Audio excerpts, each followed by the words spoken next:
So here's the 1988 E&M FRQ number 3. And here's what they give us.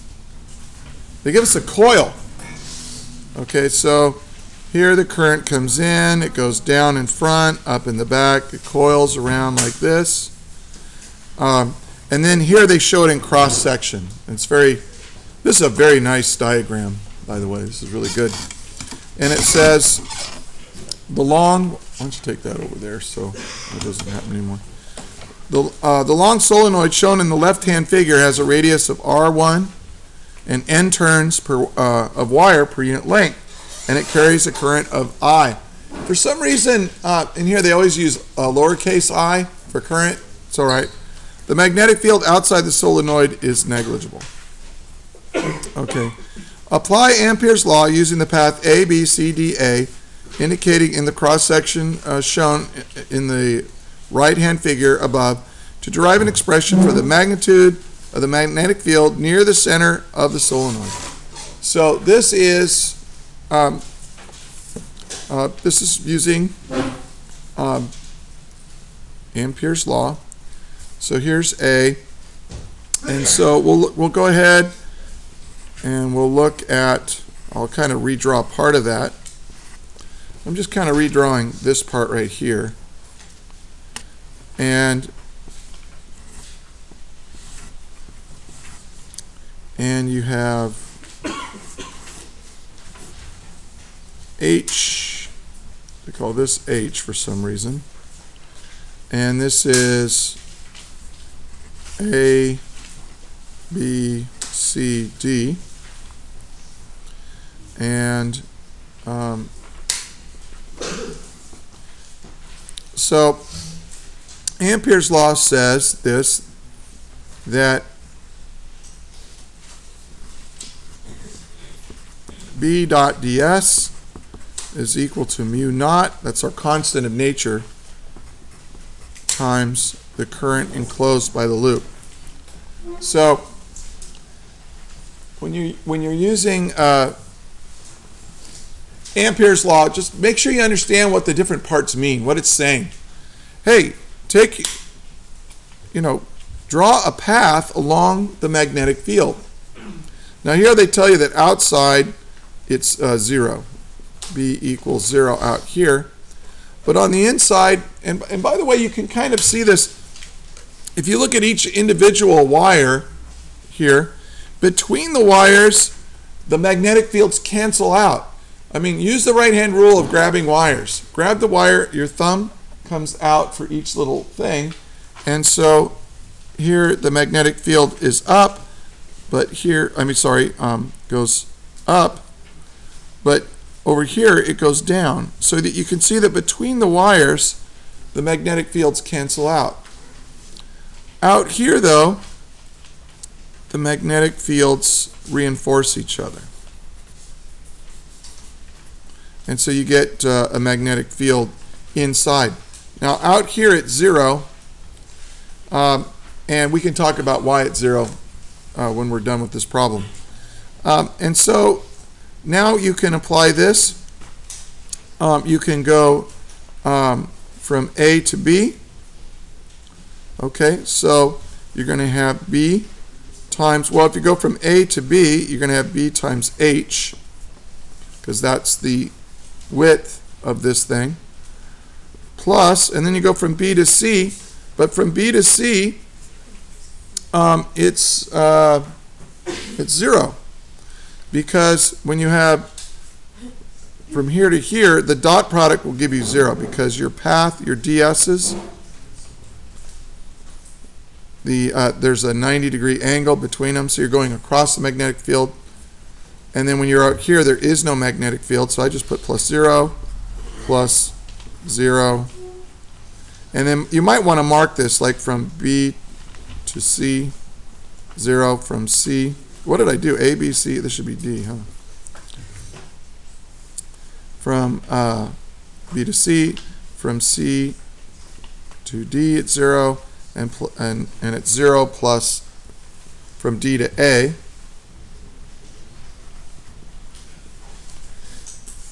And so when you add all that up, that's going to be equal to mu naught times I enclosed. Now, how much of the current is enclosed? Well, it's the amount of current enclosed. You can write it in terms of N. They give you the number of turns per unit length, and you know what length it is. So I enclosed is going to be equal to I, okay, times the number of loops per unit length times the length, H. So this will be I N H. This is the current enclosed by the loop. So now you have B times H equals mu naught times I N H. And so the H will cancel. And you get B is equal to mu naught N times I. Now, we derived this.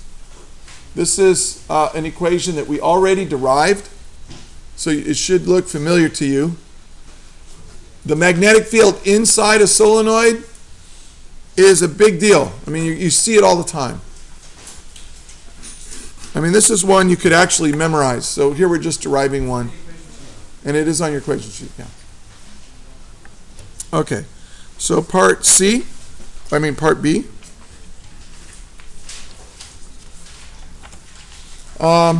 It says a loop of radius R2 is then placed at the center of the solenoid so that the plane of the loop is perpendicular to the axis of the solenoid as shown above. The current in the solenoid is decreased at a steady rate from I to 0 in time t. In terms of the given quantities and fundamental constants, determine the EMF induced in the loop and the magnitude of the induced electric field at a point in the loop. So this is using, whenever you're talking about an induced EMF, you're talking about Faraday's law. Okay, and Faraday's law will give us E dot dA, I'm sorry, ds, okay, is equal to negative the derivative of the magnetic flux, the rate of change of magnetic flux in there. So now, so we need to work on this part right here first. For part B, they want to know the induced EMF. And this is the induced EMF right here. It's also equal to E dot ds. This is really for part C. We'll use this for part C, but we're going to use this for part B. So this is the induced EMF equals negative d dt of the amount of magnetic flux that's contained by this guy right here. You want to know how much magnetic flux is contained by that little loop. Well, the magnetic flux is B times the area. So it's B times the area contained by that loop.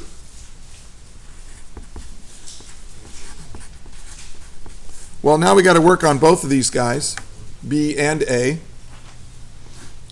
Now B is equal to mu naught N I, and then the area is pi R2 squared. Okay, so there we go.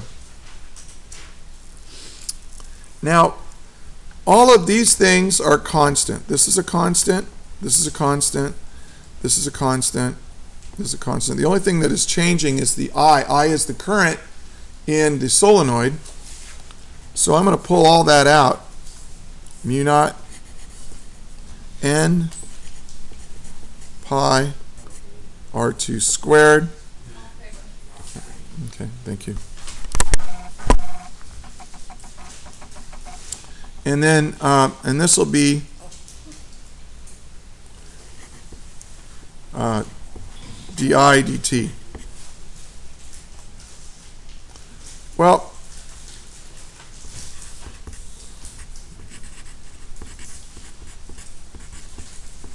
now what is di dt? Now this is where it gets a little bit tricky based on what's given. It says the current in the solenoid is decreased at a steady rate from I to 0 in time t. So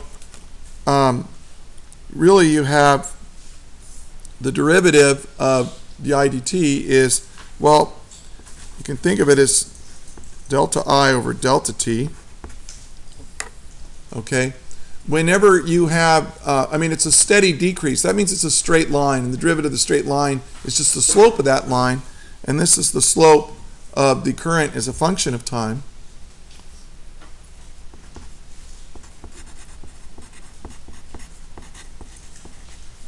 Well, what is delta I? Well, we have 0 minus I over delta t is just t. And so the induced EMF will be equal to mu naught n pi r2 squared times I over t. Which looks monstrous, you know, I mean, that's not a pretty answer, but, I mean, is that the right answer, by the way? Yes. Okay, so you really have to understand, I mean, you got to know immediately, folks, when they're asking for an induced EMF, you're going to use Faraday's law. And Faraday's law is all about the rate of change of magnetic flux contained by a loop. And magnetic flux, you just got to know. Magnetic flux is the strength of the magnetic field, B, times the area it goes through, A, B dot A. Okay? So, so just, learn the big ideas expressed in there. Now for part C, the magnitude of the induced electric field at a point in the loop. Well, now you just take this and set this equal for part C. You take E dot ds and set that equal to mu naught n pi r2 squared I over t. Well, I mean, Faraday's law says that, hey, look, this is a voltage, and charges in that loop are getting pushed. So it's like there's an electric field in that loop that's pushing the charges around. And Faraday's law says that this is the distance the charge gets pushed, one complete loop around the circle. Okay, I mean, here's my loop. Let me zoom in. So I've got current that's circulating in here, and something has to be pushing on those charges in there to make that happen, and that's how you use Faraday's law to figure out what that is. Well, this is E, and the loop, well, that's just the circumference of the circle. It's almost always a circle, you guys. So it's going to be 2 pi r2. And by the way, when in this class, I can't think of an example where we've ever had to integrate this. I mean, E is a constant for this problem, so it comes out of the integral, and the distance around the closed loop is just the circumference of that circle, 2 pi r2. And that will equal mu naught n pi r2 squared I over t. Now the pi cancels, the r2 cancels, and just divide by 2. And so, just to write it all out, the electric field in there will be equal to mu naught n r2I over 2t. Is that the answer they gave? Yes. Okay. Okay, so Again, you're just applying Faraday's law. I mean, Faraday's law gives you the induced. I mean, here's Faraday's law, right? Well, actually, I wrote it down already. Let me zoom out.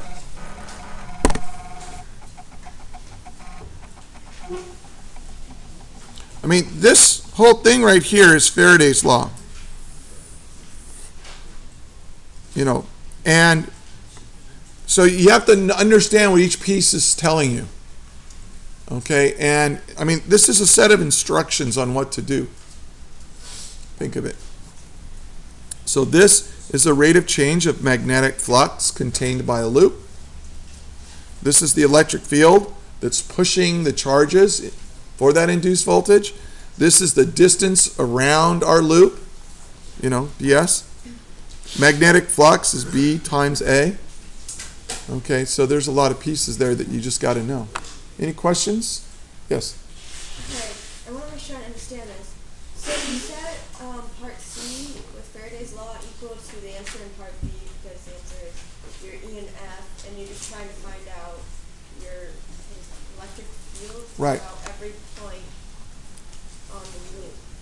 Yeah. Remember that what is an EMF telling you? It's really telling you how much work per unit charge is being done on the charges going around the loop.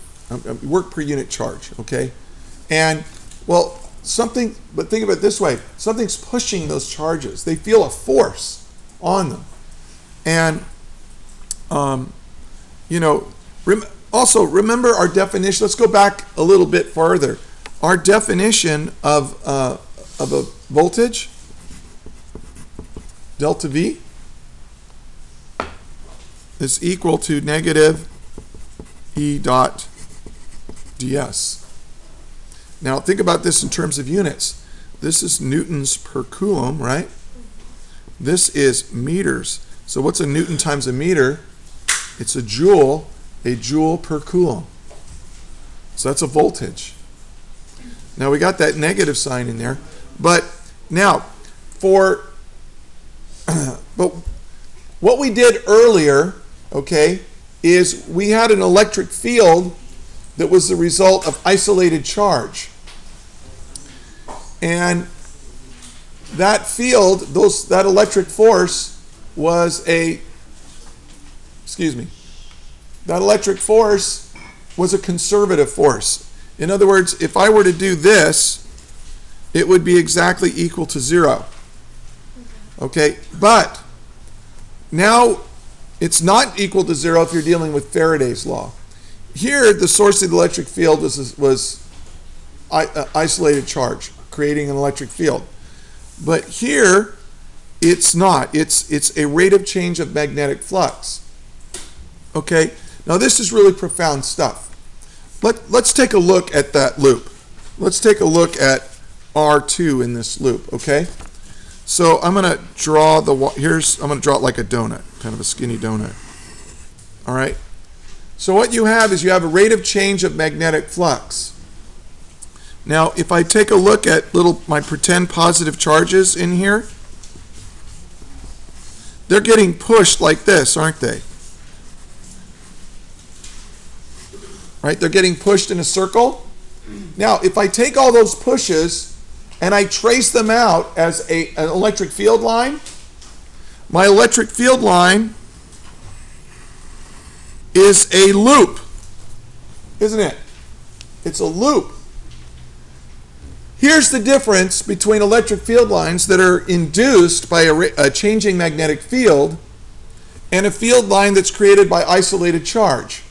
If I had a positive charge over here and I've got negative charge over here, right? I've got an electric field.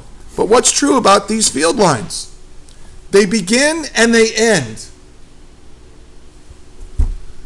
But the electric field line that's created by a changing magnetic field or a changing magnetic flux contained by the loop, it has no beginning and end. It's a loop, just like a magnetic field is a loop. Okay? So, and that's why it behaves differently, and that's why the electric force in here is not a conservative force like it was when we were dealing with electric fields due to isolated charges. So anyway, I don't know if that helps or not, but it does show you why it's different. Yes? To clarify, when you have conservative forces, you don't have electric flux, or do you? Oh yeah, you have, I mean, here's electric flux right here.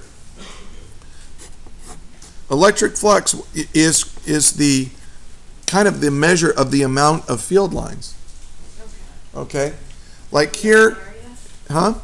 Electric flux is the amount of Yeah. field lines through a given area. Electric flux, well, okay, yeah, let's do that. Electric flux is equal to E dot dA.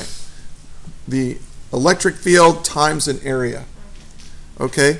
Now, the magnetic flux is B dot dA. Okay? So both of them are, you know, this is a measure of how crowded the field lines are, how many field lines you have per unit area, times the area gives you the number of field lines. Same thing with magnetic field lines. Now, I don't want to go on and on with this, but one last thing. Since I've written those down, I feel compelled to write down one more thing. And that is, if I, what if I made this a closed surface integral?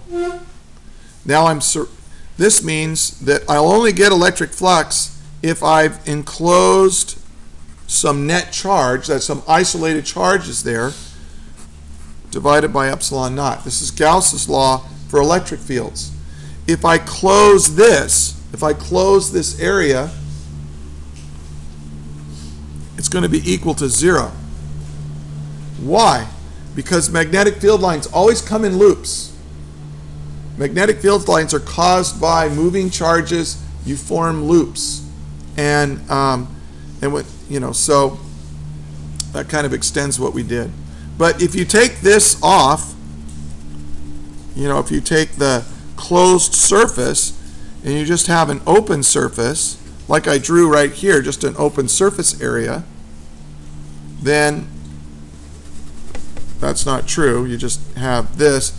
And if this is just some area, you have a magnetic field and you just multiply it by some cross-sectional area that it's spread over, you'll get the amount of electric flux. I mean magnetic flux. Electric flux, magnetic flux. Okay, that went on and on, but I think it was good. That is all.